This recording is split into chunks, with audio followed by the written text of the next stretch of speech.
So we accomplish our goal. So that's, the way that I fight with the police at street blocking protests is the way I would fight with Doug Ford and Justin Trudeau. I'd be a thorn in their side, and I would be on them so much that every day to get things done. I would put a supported homeless encampment in Douglas Ford Park right beside Doug Ford's house, and to light a firecracker under his butt and get some things done. David Menzies for Rebel News here in downtown Toronto. And folks, there's another mayoralty debate going on. Naturally, some of the 102 candidates get invited, others kicked to the curb. And I bumped into one of those 102 candidates. That would be Isabella Gamk. And first of all, Isabella, I understand you tried to get into the debate, but it was no dice.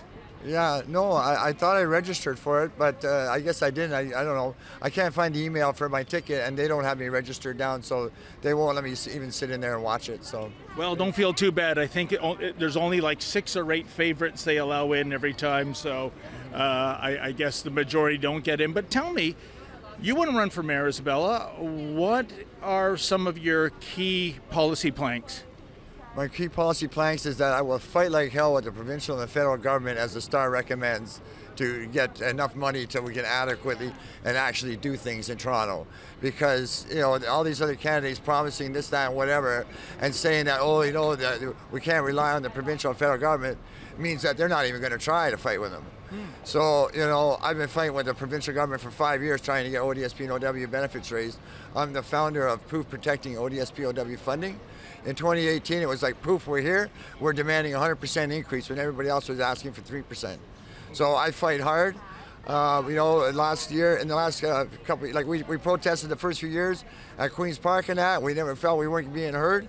And the public weren't hearing our story because the media weren't reporting our protests accurately or who we were or what we were about. So is POOF an acronym for something? Well, it was like POOF, we're here, but it's also an acronym for Protecting ODSP OW Funding. Oh, okay. Because we're fighting. So that's one of the main ambitions you have, is for, I guess, more help for subsidized housing, or? Well, no, we want more money for disabled and poor people. There's less people on ODSP and OW living in subsidized housing now than 4 years ago, according to Income Security Advocacy Center. 4 years ago, there was 12% of ODSP clients and 7% of OW clients living in subsidized housing. Last year, when I ran for mayor, I checked with Income Security Advocacy Center again, and the numbers were down to 9% of ODSP clients and 5% of OW clients living in subsidized housing. So that's why you're seeing more and more homeless people. And it's not just affecting you here in Toronto, but it's all across Ontario. Okay, well, the reason we got traffic here is because you built a whole bunch of condos downtown here, and everybody's got cars. So the more cars you add downtown, the more traffic there is. I mean, it's not rocket science, it's simple math. So all these counts are saying it's this, it's that, it's bike lanes, it's that. No, we're adding a lot more cars because all these condos we're building are filling up with people with cars. When you go campaigning, when you talk to people, what kind of feedback are you getting? What are they saying to you are the biggest issues in their life as Torontonians? A lot of people are worried about the sky-high towers, coming in their neighborhoods. But we do need densification, but I think some of them, they do have some legitimate concerns when the buildings in their neighborhood are maybe 20 stories, 15, 20 stories, and they want to put a 50-story or 60-story building up next to them. Maybe we should cap that at 40, until they all come up to 40 and then go a little higher or something. You know what I mean? There's got to be some kind of logic to things. You don't want to get everybody mad at everybody all the time.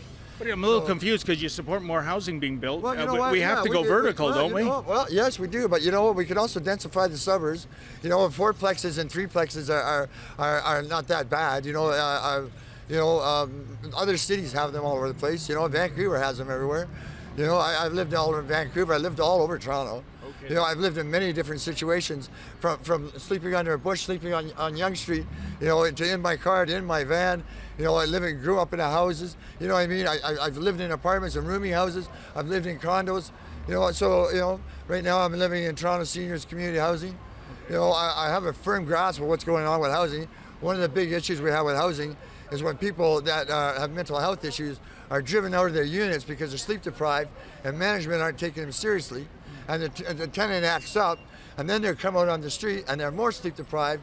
And when they're sleep deprived, they hallucinate and they become delusional, and then they attack people, and then the people wonder why. Give me your 30-second elevator pitch. You're with a Torontonian who is undecided, doesn't know who to vote for. Why should they vote for you? They should vote for me because when I set my sights on a goal, I accomplish that goal and I do it. When I do street blocking protests, we let the cops know beforehand, and we'll end up fighting with the traffic for an hour and a half, like a half an hour to an hour, and then the police will show up. Sounds like Extinction Rebellion. And then the police will come in our face and tell us we can't do that and fight with us for half an hour. The last time they actually brought a crisis workout to see if I was okay because I was doing a street blocking protest. Okay.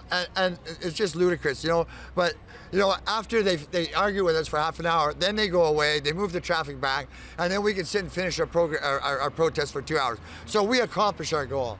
So that's, the way that I fight with the police at street blocking protests is the way I would fight with Doug Ford and Justin Trudeau. I'd be a thorn in their side, and I would be on them so much that every day to get things done. I would put a supported homeless encampment in Douglas Ford Park right beside Doug Ford's house, to light a firecracker under his butt and get some things done. I think he's in the process of moving, by the way. But so a vote for you is a vote for more gridlock in Toronto with all these street blocking parties. Is that right?